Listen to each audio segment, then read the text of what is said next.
മലയാളികൾക്ക് വിദ്യാഭ്യാസമുള്ളവരാണ്. വിദ്യാഭ്യാസമുള്ളവർക്ക് കാര്യം പറഞ്ഞാൽ മനസ്സിലാകും. മനസ്സിലായത് മറ്റുള്ളവർക്ക് പറഞ്ഞു കൊടുക്കും. ശരിയല്ലേ? വിദ്യാഭ്യാസം ഉള്ളതുകൊണ്ട് ഒരു കുഴപ്പമുണ്ട്.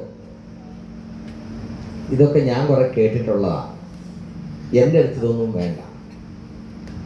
അപ്പോൾ ആർസിഎമ്മിൽ നമുക്ക് നമ്മുടെ അറിവും അനുഭവങ്ങളും കാര്യങ്ങൾ കേൾക്കാനും മനസ്സിലാക്കാനും വിനിയോഗിക്കാം, അല്ലെങ്കിൽ പ്രയോജനപ്പെടുത്താം. പക്ഷേ ആർസിഎമ്മിനെ സംബന്ധിച്ചുള്ള തീരുമാനമെടുക്കുന്നതിന് ആർസിഎമ്മിൽ സക്സസ് ആയ ആളുകളുടെ ഗൈഡൻസ് എപ്പോഴും നമ്മൾ സ്വീകരിക്കണം. തീർച്ചയായിട്ടും വളരെ സന്തോഷമുണ്ട്.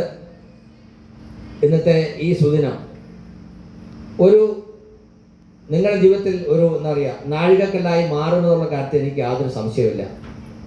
ആദ്യം നിങ്ങളോട് സംസാരിക്കുന്നത് എൻ്റെ ഭാര്യ അഖിലയായിരിക്കും.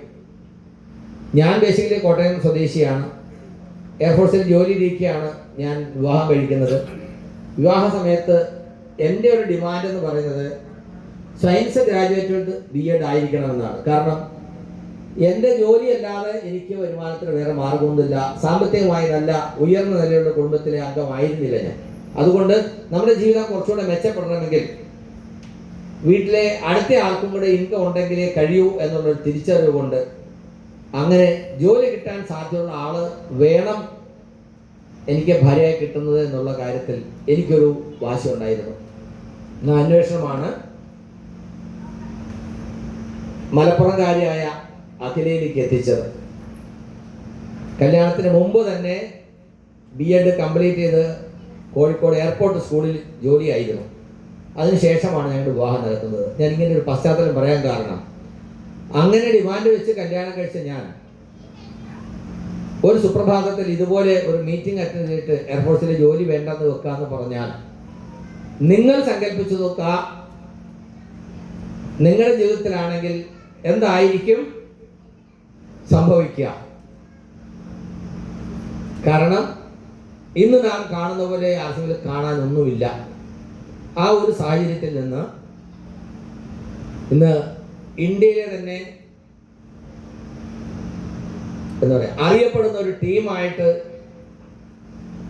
നമ്മുടെ ടീം വളർന്നിട്ടുണ്ടെങ്കിൽ തീർച്ചയായിട്ടും ഇതിൻ്റെ സാധ്യത മനസ്സിലാക്കാൻ അഖില മാഡത്തിന് കഴിഞ്ഞു എന്നുള്ളതാണ്. ആ ഒരു സപ്പോർട്ടാണ് ഇന്ന് നമ്മൾ കാണുന്ന രീതിയിൽ ഇവിടെ എത്തി നിൽക്കുന്നത്. തീർച്ചയായിട്ടും അഖില മാഡത്തിൻ്റെ വാക്കുകൾ കേൾക്കാൻ, കാരണം എന്നെ കുറേ കാലങ്ങളായിട്ട് കേൾക്കുന്ന ആളുകളാണ് ഇവിടെയുള്ളവർ. അഖില മാഡത്തിൻ്റെ വാക്കുകൾക്കാണ് ഒരു പക്ഷേ ഇന്ന് കൂടുതൽ പ്രാധാന്യം എന്ന് എനിക്ക് തോന്നുന്നു. റെഡിയാണോ? മൈക്ക് അഖില മാഡത്തിന് കൊടുക്കട്ടെ. നല്ലൊരു കൈയ്യടി ഉണ്ടെങ്കിൽ അഖില മാഡത്തിന് മൈക്ക് കൊടുക്കാം. Yes, thank you.